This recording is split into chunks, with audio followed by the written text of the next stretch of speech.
तो दोस्तों आज हम पढ़ने वाले क्लास 9 सिविक्स का चैप्टर नंबर 3 जिसका नाम है इलेक्टोरल पॉलिटिक्स। इस चैप्टर में हम इलेक्शन के बारे में जानेंगे कि इलेक्शन क्या होते हैं, कैसे होते हैं और क्यों होते हैं। 1987 में हरियाणा असेंबली के इलेक्शन चल रहे थे। इस इलेक्शन में दो पार्टी आमने सामने खड़ी हुई। पहली थी कांग्रेस पार्टी जो कि पिछले 5 सालों से रूल करते हुए आ रही थी, और दूसरी थी लोकदल जिसके लीडर थे चौधरी देवीलाल जी। इन्होंने कांग्रेस के अपोजिशन में खड़े होकर न्याय युद्ध किया, जिसका मतलब होता है स्ट्रगल फॉर जस्टिस। इसके अलावा इन्होंने लोगों से प्रॉमिस किया कि अगर उनकी पार्टी इलेक्शन में जीतती है तो वे सारे किसानों की लोन माफ कर देंगे। लोग कांग्रेस से परेशान थे और चौधरी देवीलाल जी के आइडिया से काफी ज्यादा अट्रैक्टेड थे, इसलिए जब वोटिंग हुई तब लोगों ने लोक दल को काफी ज्यादा वोट किया। इनफैक्ट हरियाणा असेंबली में जो 90 सीट्स थी उसमें से 76 सीट्स तो लोकदल और उसके अलायंस को मिलती हैं, जिसमें से 60 सीट्स तो अकेली लोकदल की ही थी, जिसकी वजह से लोकदल इलेक्शन जीत जाती है। इलेक्शन जीतने के बाद चौधरी देवीलाल जी हरियाणा के नए चीफ मिनिस्टर बनते हैं,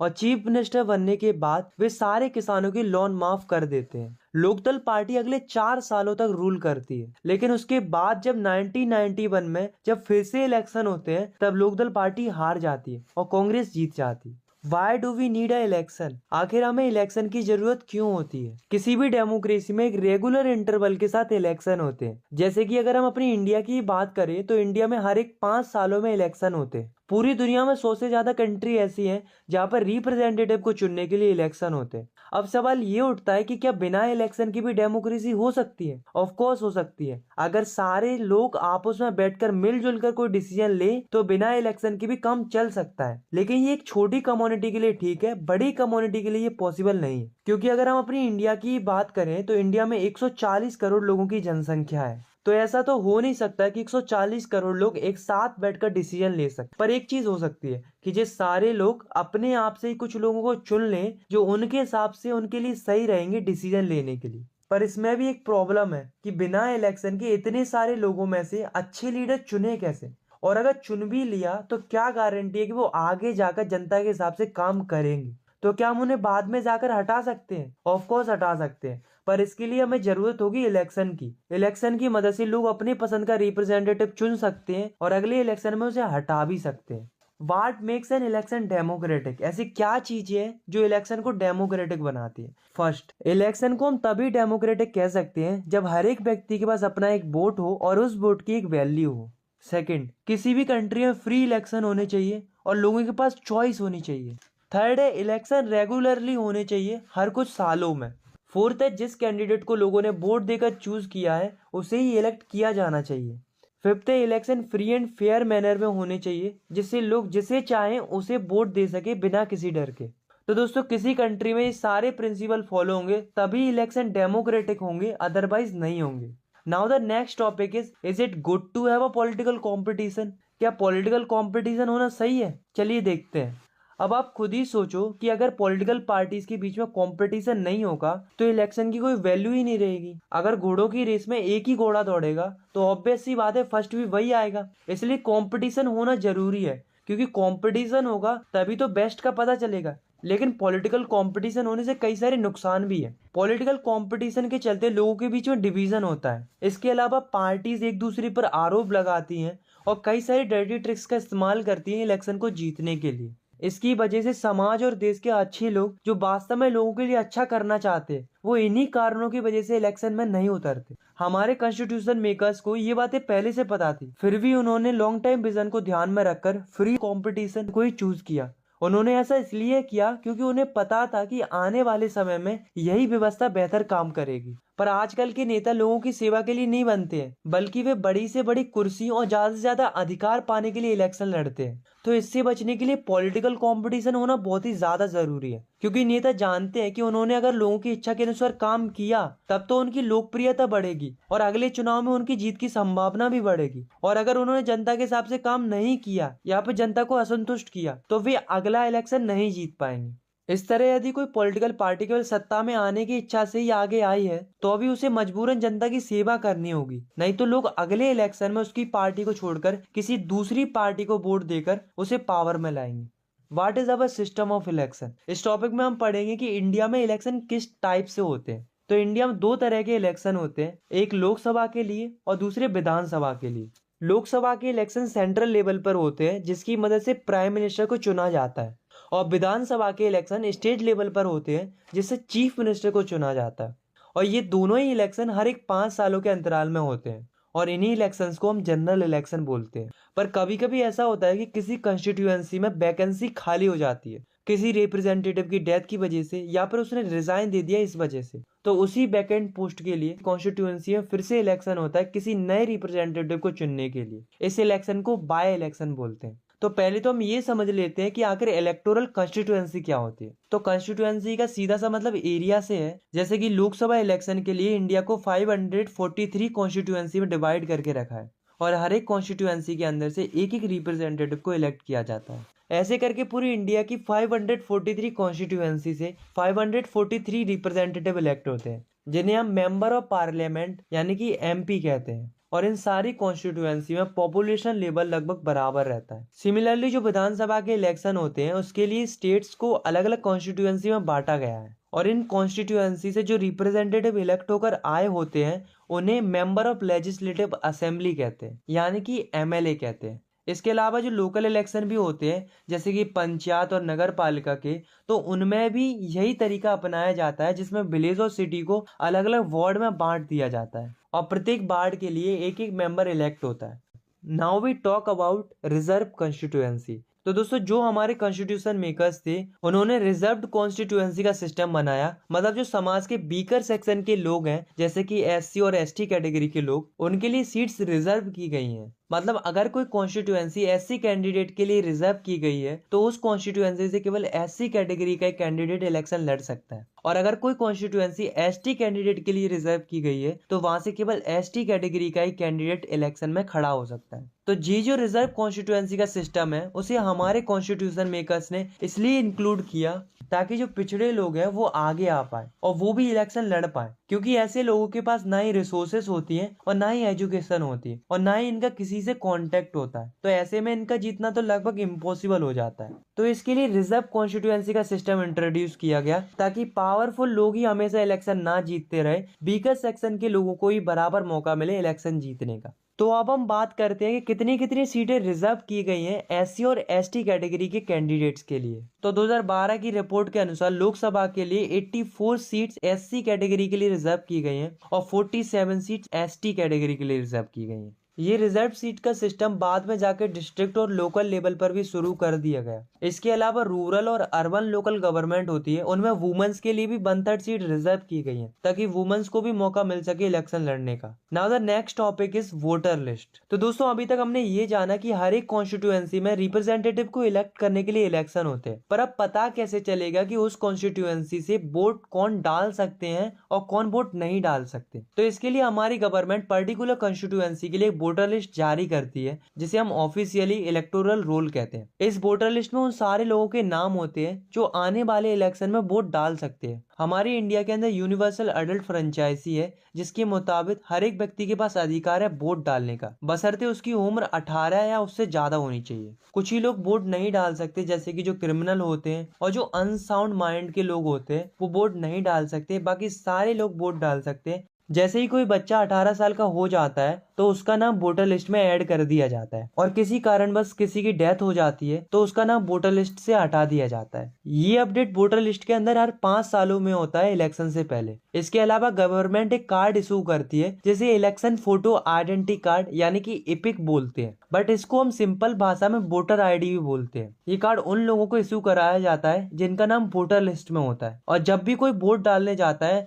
तब इस कार्ड को वो अपने साथ ले जाता है as a proof. Nomination of candidate, इसका मतलब होता है कि अगर किसी को इलेक्शन में खड़ा होना है तो वो कैसे पार्टिसिपेट करेगा। चलिए देखते हैं। तो होता क्या है कि अगर किसी की एज 18 साल है तो वो केवल वोट डाल सकता है, इलेक्शन नहीं लड़ सकता। अगर किसी को इलेक्शन लड़ना है तो उसके लिए उसकी मिनिमम एज 25 ईयर होनी चाहिए, तभी वो इलेक्शन में एज अ रिप्रेजेंटेटिव खड़ा हो सकता है। आप अपनी खुद की पार्टी बनाकर इलेक्शन में खड़े हो सकते हो, या फिर अगर आपको किसी बड़ी पार्टी का टिकट मिल जाता है तो आप उस पार्टी के बिहाफ में इलेक्शन लड़ सकते हो। इलेक्शन लड़ने के लिए कैंडिडेट को एक नॉमिनेशन फॉर्म भरना होता है, जिसमें कैंडिडेट को अपनी सारी जानकारी भरनी होती है। इसके साथ साथ उसको कुछ स्पेसिफिक अमाउंट भी पे करनी पड़ती है as a security deposit. Supreme court ने कुछ चीजें कंपलसरी कर दी हैं, जैसे कि जो भी कैंडिडेट इलेक्शन लड़ेगा उसको अपने बारे में बहुत सी चीजें डिस्क्लोज करनी पड़ेंगी, जैसे कि उसकी एजुकेशन क्वालिफिकेशन क्या है, उसके पास प्रॉपर्टी कितनी है, उसके ऊपर कोई क्रिमिनल केस पेंडिंग तो नहीं है। इन सब चीजों को वेरीफाई किया जाता है और कैंडिडेट की ये सारी जानकारी लोगों के बीचों ओपन कर दी जाती, ताकि वोटर्स को पता रहे कि वो किस टाइप के कैंडिडेट को वोट दे रहे हैं।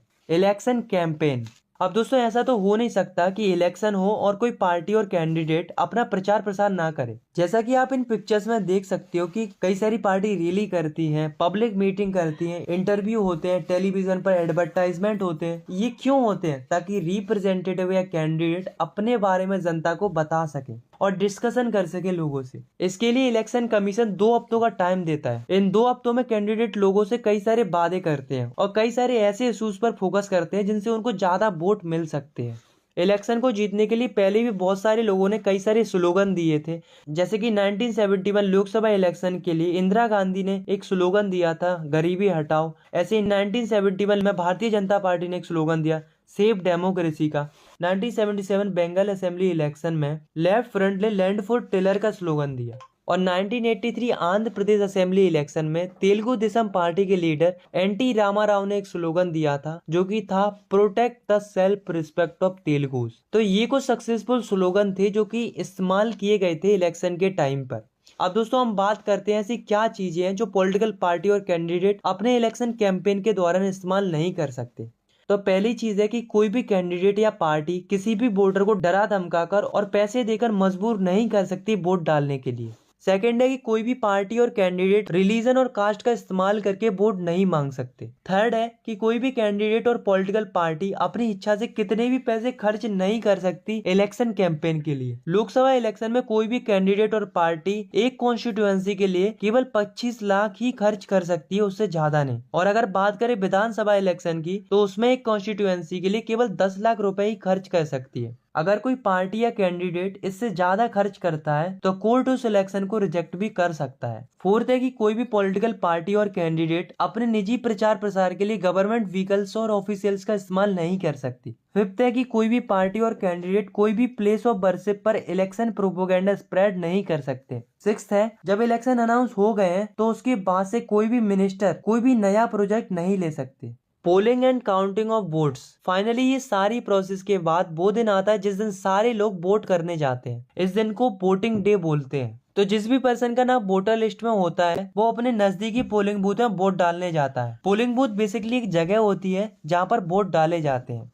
तो जैसे ही कोई व्यक्ति पोलिंग बूथ में एंट्री करता है तो सबसे पहले जो इलेक्शन ऑफिसर्स होते हैं वो उस व्यक्ति का आइडेंटिफिकेशन करते हैं। उसके बाद उसकी फिंगर पर मार्क लगाया जाता है, देन उससे बोला जाता है वोट डालने को। सभी कैंडिडेट पोलिंग बूथ के अंदर अपने अपने भरोसेमंद एजेंट बैठा देते हैं, जिससे वे देख सके कि चुनाव ठीक ढंग से हो रहा है या नहीं। पहले के टाइम पर जो लोग वोट डालने आते थे तो उनको एक पेपर दिया जाता था जिसमें सारे कैंडिडेट के नाम और पार्टी सिंबल बने रहते थे। तो वोटर को जिस भी कैंडिडेट को वोट देना होता था तो वो उसके सामने सील लगाकर एक पेटी में डाल देता था। पर इसमें एक समस्या आती थी कि जो कम पढ़े लिखे लोग होते थे वो कुछ इस तरीके की सील लगा देते थे। अब यही समझना मुश्किल हो जाता था कि वोटर ने वोट किसको दिया है, ऊपर वाले को कि नीचे वाले को। और कई बार तो ऐसा भी होता था कि वोटर एक ही पेपर पर 4-4 सील लगा देता था। तो ऐसे में उन वोटों को बाद में जाकर निरस्त करना पड़ता था। पर अब ऐसा नहीं होता है, क्योंकि आज के टाइम पर इंडिया में इलेक्शन के लिए ईवीएम मशीन का इस्तेमाल किया जाता है, यानी कि इलेक्ट्रॉनिक वोटिंग मशीन का। इस मशीन पर सारे कैंडिडेट्स के नाम और पार्टी सिंबल बने हुए होते हैं। तो अब जिस भी वोटर को जिस भी कैंडिडेट को वोट करना होता